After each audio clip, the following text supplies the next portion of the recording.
అంతరంగమా నా దేవుని మరువకుమా, నా అంతరంగమా నా దేవుని మరువకుమా.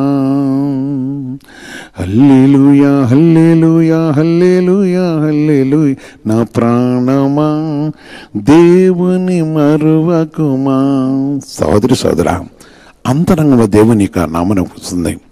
అందుకని ఈ సమయము పరిశుద్ధ దేవుడు చెప్తున్న ఒక మాట, అంటే భక్తులు చదివిస్తున్న మాట, ఎప్పుడైతే దేవునిపై ఆలోచన కలిగి ఉంటుందో గురి అనేది నిరీక్షణ ఉంటుంది. ఈ రాత్రి అనగా పరిశుద్ధ పదవి ఈ రేయి మొదటి జమున ఈ కుటుంబ ప్రార్థనలో పాల్గొన్న నా ప్రియ సహోదరి సోదర, నీకు దేవుడు చేసిన కార్యాన్ని బట్టి, నీందు ఆయన ఇచ్చిన మహా కటాక్షను బట్టి ఈ విషయాన్ని గ్రహిస్తే ప్రభు యొక్క పరిశుద్ధం యొక్క మాట గొప్పది, ఆయన సన్నిధి గొప్పది, ఆయన ఉద్దేశం గొప్పది.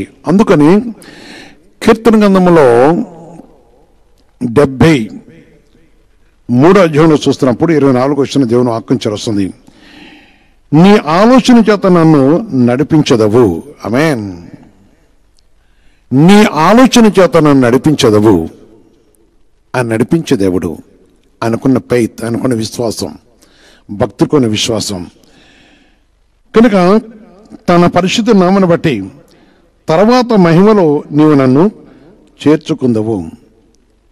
నీ ఆలోచన చేత నడిపించదవు, తర్వాత మహిమలో నన్ను చేర్చుకుందవు. అందుకని ఆకాశంలో నువ్వు తప్ప నాకెవరున్నారు, నీవు నాకుండగా లోకంలో ఉన్నది ఏదియో నాకు అక్కరలేదు. ఆమేన్ ఆమేన్ ఆమేన్ ఆమేన్. ప్రియమైన సహోదరి సోదర, ఈ విషయాన్ని మనం గ్రహించాలి. ఆలోచన చెప్పేది ఎవరు? ఆయన ఆలోచన మనం చెప్పినప్పుడు, ఆయన ఆలోచన మనకు ఉన్నప్పుడు, ఆయన ఆలోచన మనకు నీ కుటుంబానికి ఆయన ఆలోచనకర్తగా ఉన్నప్పుడు, నీ కుటుంబమైనా తన పరిశుద్ధ నామను బట్టి ఆ ఆలోచన కుటుంబం నిలిచినప్పుడు ఏ దుష్టిక్రియలు నీ కుటుంబంలో ఉండవు, ఏ షేదియరు నీ కుటుంబానికి రాదు, ఏ విధమైన లోక సంబంధమైన అంధకార క్రియ నీ కుటుంబంలో ప్రవేశింపు.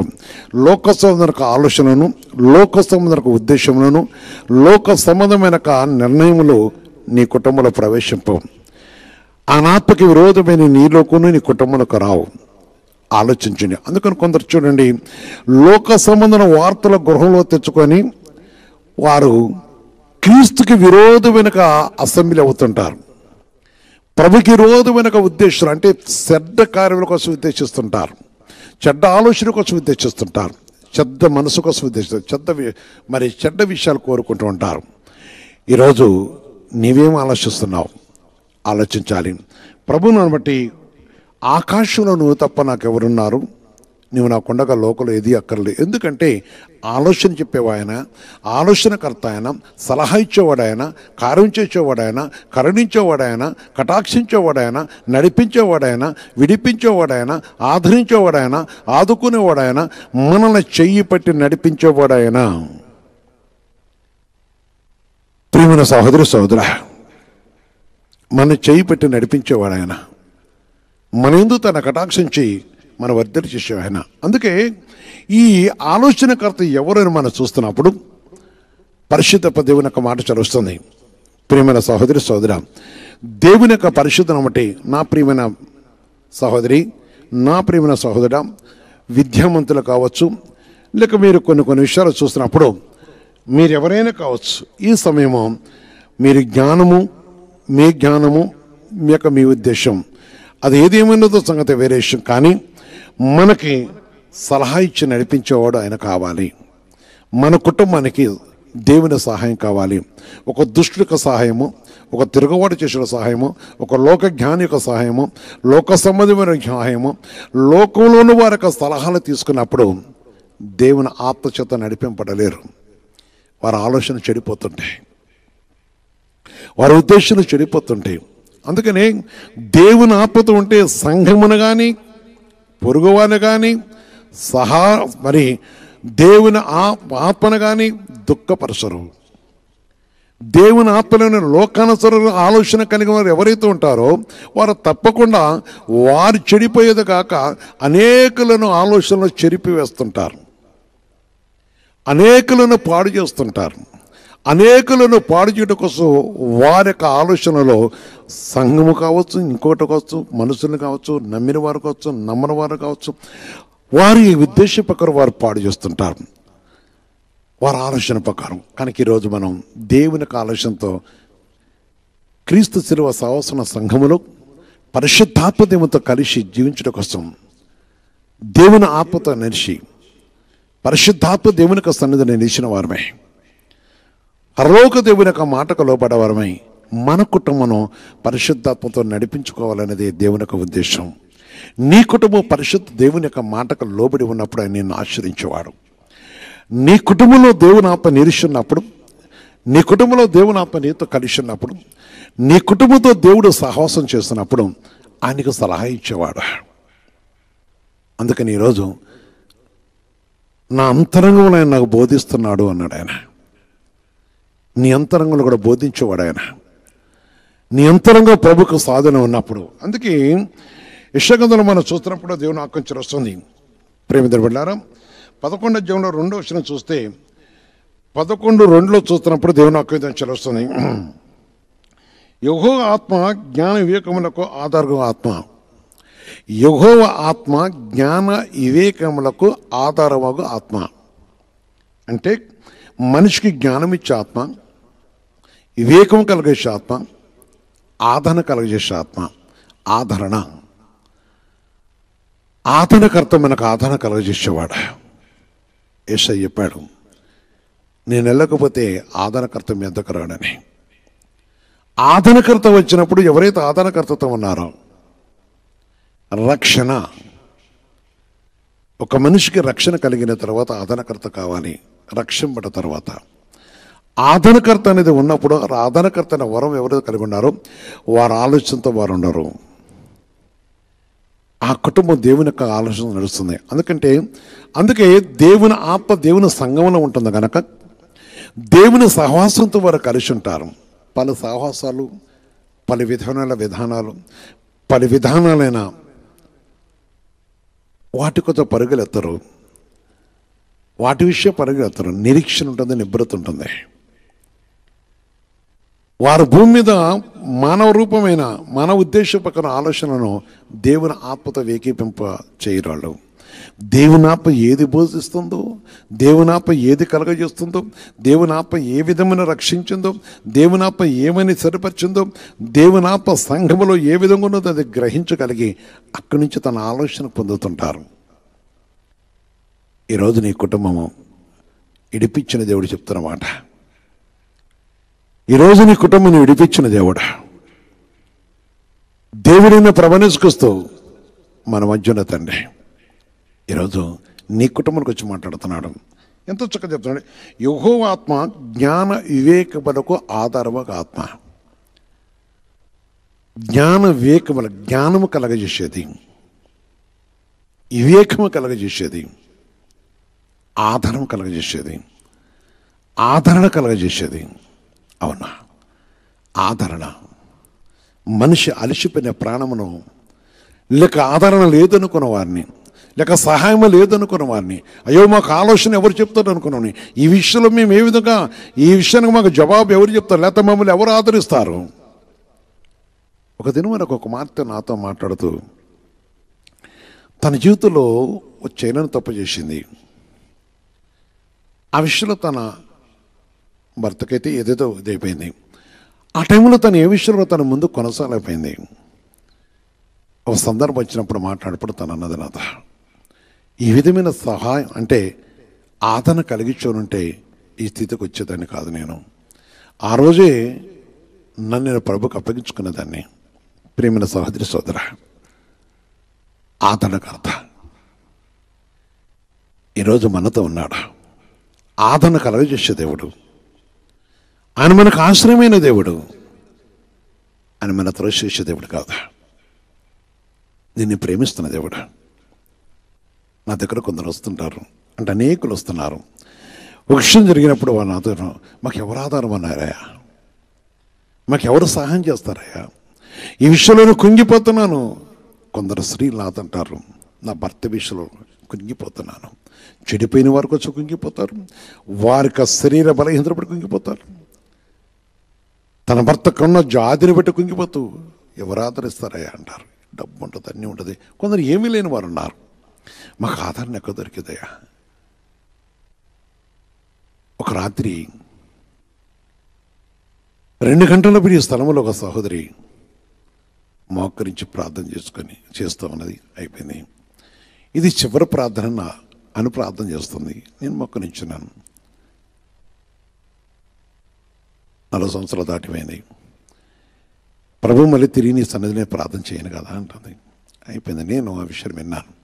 విన్న తర్వాత నేను ముందుగానే లేచి బయటికి వెళ్ళాను. నేను తను ముగించుకొని బయటకు వచ్చింది. నేను అంతే మాట్లాడలేదు. లోనికి వచ్చేసాను. నేను లోనికి వచ్చి మోకరించాను. మోకరించిన తర్వాత తనడు కూర్చుంది. దేవుని ఆత్మ నాకు చెప్తుంది నేను వెళ్ళమని. అప్పుడు తన దగ్గరికి వెళ్ళాను. పోర్టుకులో ఇంకా వేరే వాళ్ళకి పండుకొని ఉన్నారు. పరిశుద్ధాత్మ దేవుడు తనతో కొన్ని విషయాలు మాట్లాడాడు. ఈరోజు తన జీవితం గొప్ప జయం కలిగింది. యేసుక్రీస్తునక మహిమ కలుగాక. దేవుని ఆదరణ ఆ విధంగా ఉంటుంది. దేవుడు ఆదరించేవాడు. సహోదరి సోదర, ఈరోజు ఈ కుటుంబ ప్రార్థనలో పాల్గొన్న వాళ్ళారా, ఏ విషయంలో కావచ్చు, అది ఏ పరిస్థితుల్లో అనేకసారి ఈ వాక్యం వింటుంటారు, కానీ తొందరపడుతుంటారు. ఏదైనా సమయం వచ్చేకి వెంటనే కోపం తెచ్చుకొని భర్తను తిడుతూ లేక భార్యను తిడుతున్నారు. ఒక సహోదరుడు నాకు ఫోన్ చేశాడు. తన భార్య కేకలు పెడుతూ ఉన్నది. ఒకప్పుడు ఆ విషయం విడిపబడ్డది. నాతో ఫోన్ చేసి, ఒకళ్ళు నా భార్య ఏదైనా అయిపోతే నేను చచ్చిపోతాను, నాకేం తెలియదు, నాకేం దిక్కులేదు, నా పిల్లలు ఏంటో నా అదే నాకేం మొత్తం తనేమేంటి, తనే ద్వారా బతుకుతున్నాను అంటాడు. అంతే. ఒకడు భయంకర తాగుబోతు, ఈ వ్యాధులు చనిపోయే పరిస్థితిలో బతికాడు. చనిపోయిన పక్కన ఇష్టం బతికాడు అని అంటాడు. నా భార్యల బతి. అప్పుడు అన్నాను, నేను ఎవరు బతికిచ్చారు? అనుడు మీరు ప్రార్థన చేస్తే నా భార్య తీసుకొస్తే బ్రతికాను నేను. ఆ దేవుడే నీ భార్యని ఈరోజు నడిపిస్తున్నా. ఆయన ఆదరణకర్త. ఆయన కోసం యేసుక్రీస్తు పరిశుద్ధంగా మహింగలగాక. ఆ క్షణమున తన కొడదలిగింది తన ఇష్టం. అందుకే ఇక్కడ ఏమంటాడంటే, ప్రభును అంటే ఆదరణకర్త ఆత్మ ఆలోచన బలములకు ఆధారముగా ఆత్మ. ఆలోచన బలము, ఆలోచన చెప్పేది, బలమనిచ్చేది, ఆలోచన ఇచ్చేది, బలమనిచ్చేది. అందుకని తెలివి యెహోవాయెడల భయభక్తులు పుట్టించు ఆత్మ అతని మీద నిశ్చయం అంటే యేసయ్య మీద ఉన్నది. ఆ ఆత్మ అనేది మన దగ్గరకు వస్తుంది. ఆలోచన కలిగించే ఆత్మ. ఈరోజు ఆలోచించండి. రాత్రి ఉన్న నా అంతరాత్మలో భక్తులు అన్నాడు, పరిశుద్ధ దేవుని యొక్క నామం బట్టి చూస్తున్నప్పుడు, జీవగల దేవుని యొక్క నామంలో దేవుని బిడ్డలారా, నా అంతరంగంలో బోధిస్తున్నది. సహోదరి సోదర, ఈ విషయాన్ని జ్ఞాపకం చేసుకో. దేవుని యొక్క పరిశుద్ధ యొక్క నామం బట్టి చూస్తున్నప్పుడు, మరి సర్వోన్నతమైన దేవుని సన్నిధిలో అంతరంగంలో బోధిస్తున్నది. ఇదిగో నీకు బోధించేది, నిన్ను కనికరించే దేవుడా. నీ కుటుంబాన్ని కొందరు మనసుతో నాకు ఫోన్ చేస్తారు. నా మనసు వికారం అయిపోతుంది, నాకు ఎట్టో ఉన్నది, నాకు చనిపోవాలనిపిస్తుంది, ఇంకేదో కొన్ని విషయం వారికి ఇష్టం, మనసు తోచిని అంటారు. నా అంతరంగంలో ఏదో గుబులు, ఒక భయం, నాకు ఫీజు అంటే నాకు నెమ్మది లేదు అంటుంటారు. నేను ఏంటని అంటుంటాను, సహోదరి వారితో నేను చెప్పే విషయం కారణం ఏంటంటే, అంతరంగంలో ఉండవలసిన ఈ దేవుని ఆత్మ నువ్వు బయటికి పంపించేస్తున్నావు. అంతరంగంలో వచ్చిన దేవుని యొక్క ఆజ్ఞను నీ హృదయంలో, నీ అంతరంగంలో ఉంచుకోవట్లేదు. అంతరంగంలో ఉండవలసిన దేవుని యొక్క శక్తిని నీవు ఏదో పెదాల మీద ఉంచుకుంటున్నావు. అంతరంగంలో ఆయన ఉన్నప్పుడు బలమునిచ్చేవాడు, శక్తినిచ్చేవాడు, జీవునిచ్చేవాడు, మహిమనిచ్చేవాడు, తన పరిశుద్ధమైన యొక్క శక్తిని కలగజేస్తూ నడిపించేవాడు. ఆమేన్. ఈరోజు ఆలోచించు, సర్వోన్నతమైన దేవుడు మన మధ్య ఉన్నాడు. నేను ప్రేమిస్తున్న దేవుడు. అందుకని అన్నాడు, తెలివియు యెహోవాయెడల భయభక్తులను పుట్టించు ఆత్మ అతని మీద ఉన్నది. ఆయనే ప్రభువైన యేసయ్య. కనుక పరిశుద్ధ దేవుని యొక్క సన్నిధిని జ్ఞాపకం చేసుకొని, జీవుల దేవునితో కలిసి ఆయన పరిశుద్ధ సన్నిధిలో మన జీవితాన్ని చిత్రపరుచుకున్నప్పుడు ఆయన మనకు కావాల్సిన ప్రతి విధమైన శక్తిని కలగజేశాడు. అందుకని మనిషికి జ్ఞానమునిచ్చేవాడు. ఆయన కృపలను బట్టి యెషయా గ్రంథంలో చెప్తున్న ఒక మాట, యెషయా గ్రంథంలో 28వ అధ్యాయంలో 29వ మాట దేవుని ఒక ఆకాంక్ష వస్తుంది. ప్రేమ బిడ్డలారా, తన పరిశుద్ధమైన కణాన్ని బట్టి జనులు సైన్యములకు యెహోవా చేత దాన్ని నేర్చుకుందరు. సైన్యములకు అధిపతి యెహోవా చేత దాన్ని నేర్చుకుందరు. ఆశ్చర్యమైన ఆలోచనకర్తయు అధిక బుద్ధియు ఆయన అనుగ్రహించేవాడు ఆయనే. అధిక బుద్ధియు అనుగ్రహించేవాడు ఆయనే. ఆలోచించు. ఆశ్చర్యకరమైన విషయాలు దేవుడు మన జీవితంలో కలిగించే ఆశ్చర్య విషయాలు. ఆయన మన జీవితానికి కావాల్సిన సహాయం, ఆలోచన చెప్పేవాడు. ఆయన ఆలోచన చెప్పేవాడు. ఎక్కడో కూర్చొని ఆలోచిస్తూ ఎక్కడికో వెళ్ళిపోతుంది.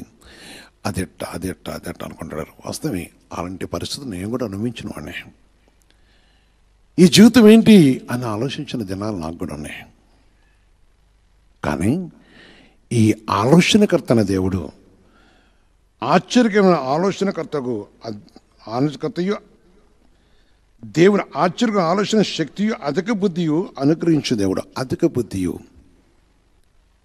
ఆలోచన శక్తినిచ్చేవాడు. ఒక టైం వచ్చింది, నేనే నీకు ఆలోచనకర్తనని చెప్పాడు. నీ గైడ్ నేనే అన్నాడు. నీకు ఆలోచన చెప్పాడు నేనే అన్నాడు. అప్పుడు నేను ఒప్పుకున్నాను. ఎందుకంటే నేను జ్ఞానము లేనివాడిని అప్పుడు అనుకున్నాను. నేను జ్ఞానము గలవాడిని కాదనుకున్నాను. అప్పుడు ఆయన ఆలోచన చెప్పాడు. నేటి వరకు తన ఆశ్చర్యకర అధిక శక్తినిస్తూ ఏ విషయంలో ఏ మోసం చేసిన వారు చూశాను, ఏ అబద్ధికులు చూశాను, వారు తెలియగలవాళ్ళని మేము ఇంకా కొన్ని విషయాలు వారు అనుకునేటప్పుడు కూడా నా దేవుడైన ప్రభనేసుకొస్తూ ఆయన రుజువు చేస్తూ తన నామను మహిమపరుచుకుంటూ ఆయన కార్యమునే చేస్తూ నేటికి సజీవంగా ఉంచినవాడు ఆయన ఆలోచనతో. ఆమేన్, ఆమేన్, ఆమేన్. ప్రేమల సహోదరి సోదర, ఈరోజు పరిశుద్ధ వాక్యమైన నీవా, ఈరోజు సర్వోన్నతమైన దేవుని ఒక మాట వింటాను. నీవా విషయాన్ని గ్రహించాలి. ఆయన దగ్గర నేర్చుకుందాం. ఆయన దగ్గర తన అధిక శక్తిని పొందుదాం. అధిక శక్తిని ఇచ్చేవాడు, ఆలోచనను అధిక శక్తినిచ్చేవాడు. ఆయన శక్తిమంతుడు, నిబ్రత కలిగే శక్తినిచ్చేవాడు, యథార్థ కలిగి నేర్చుడి శక్తినిచ్చేవాడు. మోసకరమైన దేవుడు మోసకరంగా బ్రతకనీయడు, మోసకరమైన క్రియలు చేయనీయడు, అక్రమైన క్రియలు చేయనీయడు. ఆయన పరిశుద్ధుడు. నీ కుటుంబం దేవుని యథార్థం కలిగి ఉండాలి. నీ కుటుంబము నీతో పాటు ఎదుట వారికి మేలు కలగాలి. నీ కుటుంబం దేవుని యొక్క నానుట అనేకులకు సహాయం కలగాలి. నీవు నీ జీవితంలో మేలు కలగాలి అంటే నువ్వు ఆలోచన శక్తి కలిగినప్పుడే, అధిక బుద్ధి నీకు అంటే నిబ్బరమైన బుద్ధి ఉన్నప్పుడే నువ్వు మోసం చేయవు. చాలామంది ఎందుకు మోసం చేస్తున్నారంటే వాళ్ళ బుద్ధిహీనరు, వారి బుద్ధి నిబ్బరతమైన కాదు. వారి బుద్ధి బహుచెడ్డది కనుక బహుచెడ్డ విషయంలో వారు ప్రవర్తిస్తుంటారు. ఈరోజు నీ కుటుంబం ఏ విధంగా ఉండాలి? ఈ కుటుంబ ప్రాంతంలో మనం తప్పకుండా ప్రభునందు పరిశుద్ధ దేవునితో కలిసి జీవగల దేవుడు మన సెలవిచ్చే విషయాన్ని బట్టి ఆయన దగ్గర ఆయన ఆలోచన శక్తి పొందుదాం. ఆయన ఇచ్చే ఆలోచన సలహా తీసుకుందాం. ఆయన చిత్తం నెరవేరుదాం. ఆయన ఉద్దేశం నెరవేరుదాం. ఆయన మాట కలవబడదాం. ప్రభు యొక్క మాట అది ఘనమైనది. పరిశుద్ధాత్మ దేవుడు ఘనమైన వాడు. నా ప్రియ సహోదరి సోదర, ఆలోచించు. దేవుని పరిశుద్ధ వాక్యంలో మనం చూస్తున్నప్పుడు 8:32 చూస్తే 8:32 దేవుని ఆకాంక్ష వస్తుంది. ఆలోచన విషయంలో నీవే గొప్పవాడవు. భక్తుడు అనుభవపూర్వకం చెప్తున్నాడు. ఆలోచన విషయంలో నీవే గొప్పవాడవు. ఆయన గొప్పవాడు. క్రియలు జరిగించే విషయంలో శక్తి సంపన్నుడవు. ఆమేన్. ఆయన ఆలోచన విషయంలో గొప్పవాడు. తన పరిశుద్ధ నుండి క్రియలు జరిగించే విషయంలో శక్తి సంపన్నుడవు. వారి ప్రవర్తనను బట్టి, వారి క్రియల ఫలము బట్టి అందరికీ ప్రతిఫలం ఇచ్చుటకై నరపుత్రుల మార్గములన్నిటిని నీవు కన్నులారా చూచుచున్నావు. ఆమేన్. కన్నులారా చూస్తున్నాడు. మరొకసారి దేని వెళ్ళారు, ఎంత గొప్ప మాట చూడండి, ఎంత భక్తి అనుభవపూర్వకంగా చెప్తున్నాం. వారి ప్రవర్తన బట్టి, వారి క్రియా ఫలమును బట్టి అందరికీ ప్రతిఫలం ఇచ్చుటకై నరపుత్రుల మార్గములన్నిటినీ నీవు కన్నులారా చూచుచున్నావు. కన్నులారా చూస్తున్న దేవుడు, కన్నులారా చూస్తున్న దేవుడు నీ క్రియలు బట్టి.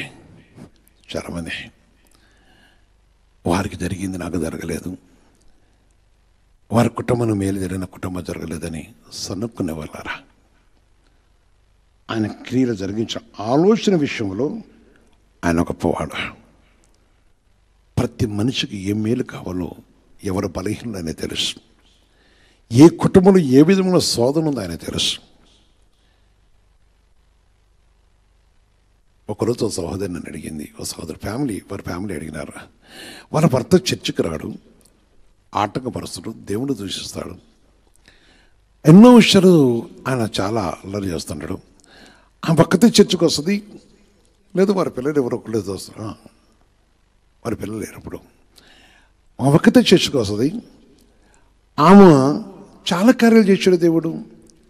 ఆమె మీతో ప్రేయర్ చేపిస్తే అలా పంట వచ్చింది, ఆయన మీతో ప్రేయర్ చేపిస్తే వారు పాడైపోయింది, బాగైంది.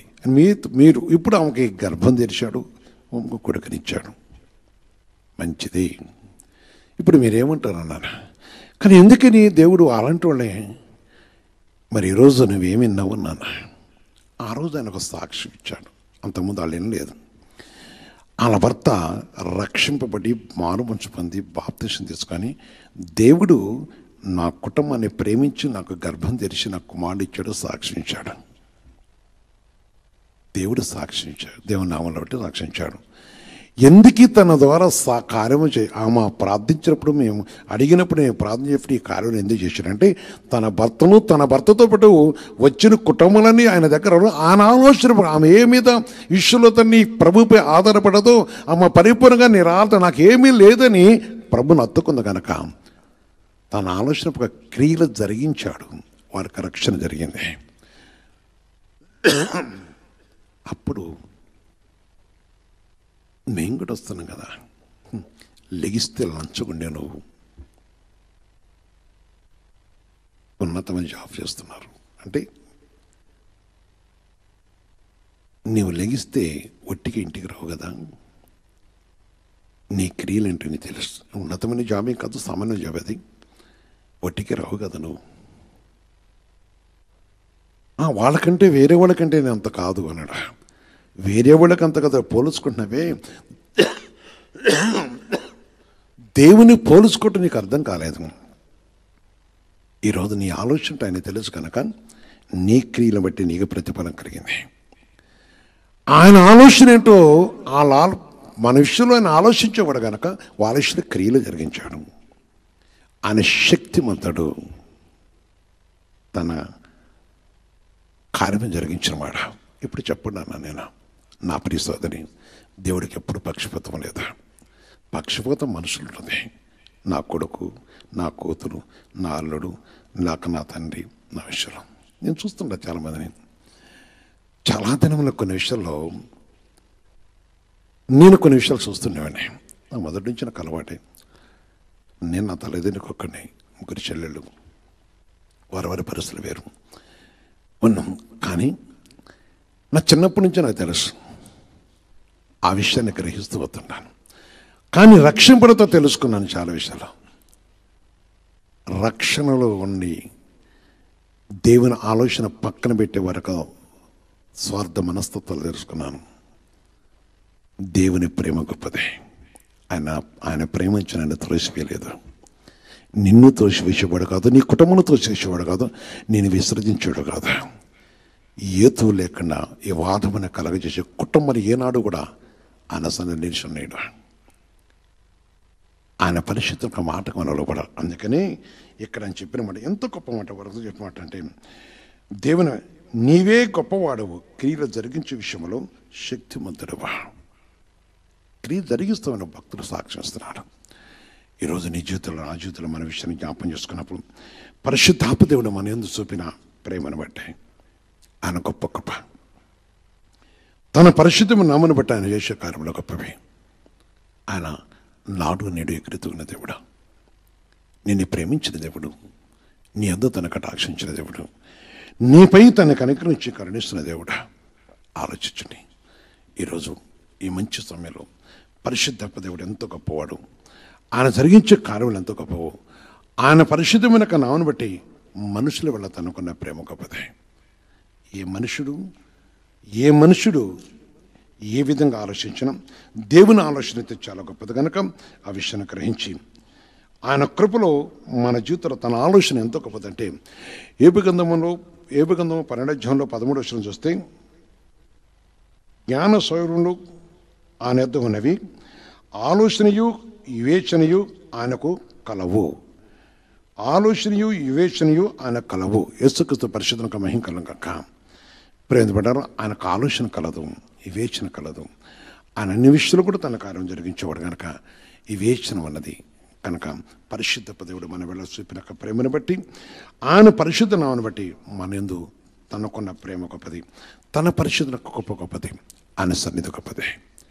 ఈరోజు విషయాన్ని జ్ఞాపం చేసుకుని ప్రభు పాదాల దగ్గర మనకు న్యాయం చేసే దేవుడని, మన ఆదరించే దేవుడని, మన ప్రేమిస్తున్న దేవుడని, మనకు అనుగ్రహిస్తున్న తండ్రిని నువ్వు గ్రహిస్తే నీ కుటుంబాన్ని కూడా సలహా ఇచ్చేవాడు, ఆయన పట్టుకొని నడిపించేవాడు. అంతరంగంలో ఆయన ఉంచుకున్నప్పుడు ఆయన మన బహుగా ఆశ్రయించి దీవించేవాడు. ఆయన కృపలో మనం నిరీక్షించక భక్తిగా ఏ విధంగా ఉంటామో, పరిశుద్ధంగా ఏ విధంగా జీవిస్తామో, ప్రభుని కలిగి ఏ విధంగా జీవించాలో ఆయన మనకు తెలియపరుస్తుంటాడు. ఆయన మన సలహా ఇస్తుంటాడు. ఆయన దగ్గర మనం కొనుక్కోవాల్సిన విషయం గురించి ఆయన చెప్తూ ఉన్నాడు. దేవుని యొక్క పరిశుద్ధ యొక్క నామం ఘనమైంది కనుక మరి ప్రకటన గ్రంథం 3వ అధ్యాయంలో కూడా చూస్తే ఒక మాట చెప్తాడు. తన పరిశుద్ధమైన యొక్క మాటను బట్టి ప్రకటన గ్రంథం 3వ అధ్యాయంలో చూస్తున్నప్పుడు దేవుని వాక్యం ఇది వస్తుంది. ప్రియమైన సహోదరి సోదర, నాడు నేడు ఏకరీతిగా దేవుడు 3:18 చూస్తే, నీవు ధనవృద్ధి చేసుకున్నట్లు అగ్నిలో పుటివేయబడిన బంగారము నీ దిశముల సిగ్గు కనపడుకున్నట్లు ధరించుకున్నటకు తెల్లని వస్త్రము నీకు దృష్టి కలిగినట్లు నీ కన్నులకు కాటకీయు నా యొద్ద కొనుక్కొనమని నీకు బుద్ధి చెప్పుతున్నాను అన్నాడు. ఇవన్నీ విషయాలంటే మనిషి భక్తిగా జీవించాలంటే ఇవి ఉండాలి. నీవు ధనవృద్ధి చేసుకున్నట్లు అంటే అగ్నిలో పుటం ఏమన్నట్లు అన్నాడు. ధనవృద్ధి అంటే భూస్తంబంధంలో ధనవృద్ధి కాదు, దైవచిత్తానుసర ఉద్దేశం. అందుకే దానికి ఏమంటే, నీవు వెచ్చగనను చల్లగనను ఉండక నులివెచ్చనగా ఉన్నావు కనుక నేను నిన్ను నా నోటి నుండి ఉమ్మి ఉద్దేశించున్నాను. నీవు దౌర్భాగ్యును దిక్కుమాడును వాడువును దరిద్రుని గుడ్డివాడువును దిగంబరి చెప్పనట్టు అక్కడన్నీ కూడా ఆ స్థితిలో ఉండి జనవృద్ధి చేసుకుని కొందరు చెప్పుకుంటుంటారు. మాకు ఈ వాక్యం తెలుసు, మాకు అది తెలుసు, మాకు ఇది తెలుసు, మేము ధనవంతులము, మాకెన్నో తెలుసు అనుకుని చాలామంది ఉన్నారు. నేను వెళ్ళారా, నీ బుద్ధిహీనత మారట కోసం, నీ వంకర బుద్ధి మారట కోసం పరిశుద్ధాత్మ దేవుని యొక్క కొలివిలోకి వస్తే మేలుమైంది దేవుడిస్తాడు. నీ కుటుంబం ఉన్న దేవుడు చూస్తున్నాడు. సహోదరి, నిన్నెందుకు రక్షించాడు, ఎందుకు ఇడిపించాడు? ఆయన పరిశుద్ధులు ఉంటే నువ్వు దేవునికి ఇష్టరాలుగా ఉండాలి, విష్ణుడిగా ఉండాలి. మంచిది. ఈ రాత్రి అంతా దేవుడు సెలవిస్తాడు. ఈ సమయంలో పరిశుద్ధప్ప దేవుడు, ఈ రేమదుల దేవుడు మాట్లాడబట్టి చూస్తున్నప్పుడు వృద్ధిపరచుకోవడం తప్పకుండా పరిశుద్ధప్ప దేవుని కొనబడి ఉండాలి. పరిశుద్ధాత్మ దేవుని ఎందు మాటకు మనం విని ఉండాలి. ఆయన జ్ఞానము, ఆయన ఉద్దేశం కలిగి ఉండాలి. దేవుని బిడ్డలారా, నువ్వెవరైనా కావచ్చు. దీనికి విద్య చదువు లేదు కదా, నాకు అందుకే లేదు, తప్పు. పరిశుద్ధాత్మకం మించింది ఏక. అందుకనే పరిశుద్ధాత్మతో ఎవరైతే ఉన్నారో వారు అన్ని విషయాలు కూడా శక్తిమంతులు. దేవుని శక్తిని కలిగిన వారు, దేవుని శక్తిని కలిగిన వారు. అటు శక్తిని ఇవ్వడం కోసం ఈరోజు దేవుడు నీ కుటుంబాన్ని నడిపించుకున్న ఆలోచన, నీ క్రియలతో వినడం. నీవు సంఘములో వెలిగింపబడతావు తప్ప సంఘాన్ని పాడు చేయవా. ఈనాడు నరనరములో పాతుకొని పోయి నీ కొందరికి ఏంటంటే దేవుని ఆలోచన నుంచి తప్పిపోయే గుణలక్షణములు, ఆ గుణాలను. అందుకని వారు ప్రతి చిన్నదానికి ఏదో ఒకటి నింద మోపడం చూస్తుంటారు, ఏదో ఒకటి నింద మోపడం చూస్తున్నారు. వారు మోపుతున్న నిందలు, వారు చేస్తున్న విషయం అది వారి మీద ఒక నొప్పులు కుంపటకు పోయబడుతున్న సంగతి చాలామంది తెలియదు. ఆ స్థితి మనం తెచ్చుకోవద్దా? ఈరోజు యేసయ్య సలహా తీసుకో. పరిశుద్ధత నీ కుటుంబంతో కలిసిండా, పరిశుద్ధాత్మదేవుతో కలిసిండు. దేవుడు నేను బలపరిచేవాడు. నీకు ఆలోచన కలిగించి నిన్ను ఆశ్రయించే దేవుడు. నేను దీవించను. నాకు ఆలోచనకర్త అయిన యెహోవాను స్తుతించదను. రాత్రి గడియలో నా అంతరింద్రియము నాకు బోధించుతున్నది. పరిశుద్ధాత్మే బోధించేది, పరిశుద్ధుని సలహా ఇచ్చేది, పరిశుద్ధతో ఉన్నది. మోకరించి ప్రార్థన చేసుకుందాం. నా ప్రియమైన సహోదరి సోదర, దేవుని మాట విన్నవారారా, నిన్ను బ్రతికించింది, నిన్ను నడిపించింది నీ ఆలోచన పక్కన నడవాలని కాదా, పరిశుద్ధాత్మతో నీ జీవితాన్ని కొనసాగించాలని. అనేకులు సాక్షిగా ప్రభుకు మహిమగా నీ కుటుంబం ఉండాలని, నీవును నీ నడకను నీ ప్రవర్తన పరిశుద్ధాత్మ అంగీకారం. రాత్రి గడియలు కూడా దేవుని ఆత్మ నీ అంతరంగం నీకు బోధించాలి, అంతరంగం నీకు బోధించాలి. మరిచిపోకూడని అంతరంగంలో దేశము, కలహము, కక్ష ఉండకూడదు అనే విషయాన్ని మరిచిపోక ప్రార్థన చేద్దాం. నిన్ను ప్రేమిస్తున్న దేవుడు, నిన్ను ఆశ్రయించే దేవుడు, దీవించే దేవుడు, పరిశుద్ధ తండ్రి, సర్వోన్నతమైన దేవ, ఈ రేయ మొదటంలో ప్రభుత్వం నీ మహాకృపతో మాతో ముచ్చరించినసయ. అనేక చర్మ ఆలోచనలతో ధనవృద్ధి చేసుకుంటూ అనుకుంటాం, కానీ ఆత్మీయ వృద్ధిలో జీవితం లేక నీ మహిమకు విరోధంగా బ్రతుకుతున్న జీవితాలు. ఈ సంబంధి ఏ బిడ్డలైతే ప్రభు నీ సన్నిధిలో మోకరించున్నారో, ఎవరు ప్రభు అయ్యో మా కుటుంబానికి ఎవరు ఆలోచన అని ఉన్నారు, నీ సంఘములో నువ్వు బోధించే దేవుడవని, నీ సంఘంలో నువ్వు బోధిస్తున్న దేవుడవని, ఏ స్థలంలో నువ్వు విడిపించను ఆ విషయంలో ప్రభుత్వ ప్రభు నువ్వు న్యాయకర్తగా ఉన్నామనే విషయాన్ని వారు గ్రహించే కృప వారికి దయచేసి నీ నామను బట్టి ప్రభు ప్రతి బిడ్డను బలపరచండి. ఈ సర్వమైన వారిపై నీ కృప దయచేయండి. వారికి కావాల్సిన సహాయం తెచ్చండి. వాళ్ళ భర్తకు రక్షణ, వాళ్ళ కుమార్తెలకు రక్షణ, అయా దుష్ట సంగత్వం కలిగి జీవించే ప్రతి దుష్ట కాంగతో విడిపట సహాయం చేసి నీ వాక్యానికి లోబడే కృప దయచేయండి. జీవమైన నీ మార్గం ఉంది నిరుచుటకు నీ శక్తిని దయచేస్తాం. ప్రతి బిడ్డపై నీ పరిశుద్ధాత్మ శక్తిని దయచేస్తాం. ఏ కుటుంబంతో ప్రభు నీ నామన కలిగి ఉన్నదో, ఎవరైతే పాశకుడు వెలుగులోకి వచ్చినారో, ఈ సంబంధి వాక్యం విన్నారు ప్రతి వారి మీద కరుణించి నీ కటాక్షం దయచేసి స్వస్థత, విడుదల, సహాయము, సమాధానం, శాంతిని, నెమ్మదిని దయచేసి మీరే కరుణించి కటాక్ష దీవించమని నీ కృపస్థాన్ని తెచ్చామని యేసుక్రీస్తు పరిశుద్ధ నామమున ప్రార్థించి పడుకొస్తున్నాం తండ్రి. ఆమేన్, ఆమేన్, ఆమేన్. అందరికీ వందనాలు.